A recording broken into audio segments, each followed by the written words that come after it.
So hey guys, good morning. তো আবারও আসলাম আরেকটা মিনি ব্লগ তোমাদের সাথে শেয়ার করতে। তো দেখো, সকাল সকাল কিন্তু উঠান ঝাড়ু দিয়া, এদিকে দুনিয়ার কাপড় চোপড় মেলে দিছি ধুইয়া, তারপর আমার স্নান তো সব কমপ্লিট। আমার মিনি ব্লগটা লাইক কমেন্ট ফলো করে পাশে থেকে আমার। তো যাই হোক, দেখো ওইদিকে তো স্নান কইরা মানে সম্পূর্ণ ঘরের কাম, বাসি কাম কমপ্লিট করে নিছি। বিছনা টিছনা উঠাইয়া পরিষ্কার করে গুছাইয়া নিছি ঘরটর।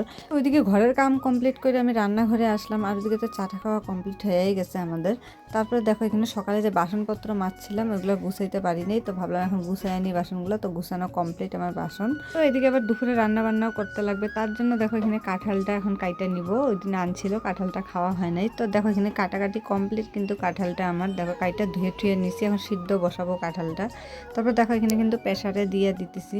প্রেসারে দিয়ে হলুদ লবণ দিয়ে প্রেসারে সিটি মাইরা নিব 2-3 সিটি। তো এখন দেখো কাঁঠালটা আমি সিদ্ধ করে নিব, তারপরে রান্না করব কিন্তু। তো এদিকে বসাইয়া দিলাম কাঁঠালটা, তারপরে অন্য কামগুলোও করি। তো এদিকে দেখো আবার এই যে মাছ নিয়েছি 1 পিস, আর ডিম আনছে, মাছের ডিম। তো এইটাই বড়া করব। তো এখানে দেখো আমি কিন্তু ধুয়ে টুয়ে পরিষ্কার করে নিছি কিন্তু। চলো এখন রান্নাটা বসানো যাক। তো যাই হোক, তো এদিকে আমি রান্না বান্না বসাইয়া দিছি কিন্তু। দেখো এদিকে কিন্তু আগে ডিমগুলা ভাইজা নিতেছি, বড়া কাইটেন খালি হলুদ লবণ দিয়ে ভাজি, কিন্তু কোনো পেঁয়াজ টিয়াজ দিব না, কেন কি হাজব্যান্ড পেঁয়াজ টিয়াজ দিলে একদম ভালো পায় না। খালি একটু চাকচাক করে কাইটা নিছি বড়াগুলা সাইজ কইরা। তারপরে এটা হলুদ লবণতে ভাইজা নিলাম। আর দেখো এখানে কিন্তু কাঁঠালটা আমার সিদ্ধ হয়ে গেছে। তো এখন চলো রান্না করব। কাঁঠালটা কীভাবে রান্না করব তোমাদের সাথে একটু শেয়ার করব। তো দেখো এখানে কিন্তু আমি কাঁঠালটা আগে হলুদ লবণ দিয়ে তেলের মধ্যে একটু ভাজা ভাজা করে নিতেছি, ভাইজা উঠাবো। তারপরে রান্নাটা বসাবো আমি। তো দেখো ওইদিকে কিন্তু কাঁঠালটা আমার ভাজা কমপ্লিট। তারপরে এখানে কড়াই বসিয়ে দিয়েছিলাম, তেল দিয়ে দিয়েছি, তেল গরম হয়ে গেছে। তারপরে দিয়ে দিলাম গোটা গরম মশলা, তেজপাতা, গোটা জিরা। তারপরে যে আলু কেটে রাখছিলাম এই আলুগুলো দিয়ে দিলাম। দেওয়ার পরে কিন্তু আলুটা হলুদ লবণ দিয়ে একটু হালকাভাবে ভেজে নিলাম আমি। তারপরে এখানে যে পেঁয়াজ কেটে রাখছিলাম পেঁয়াজটা দিয়ে দিলাম, যেহেতু আলুটা একটু ভাজা হয়ে গেছে। তারপরে পেঁয়াজটা দেওয়ার পরে দেখো এখানে মশলা করে রাখছি, রসুন, পেঁয়াজ, আদা, জিরা, লঙ্কা বাটা।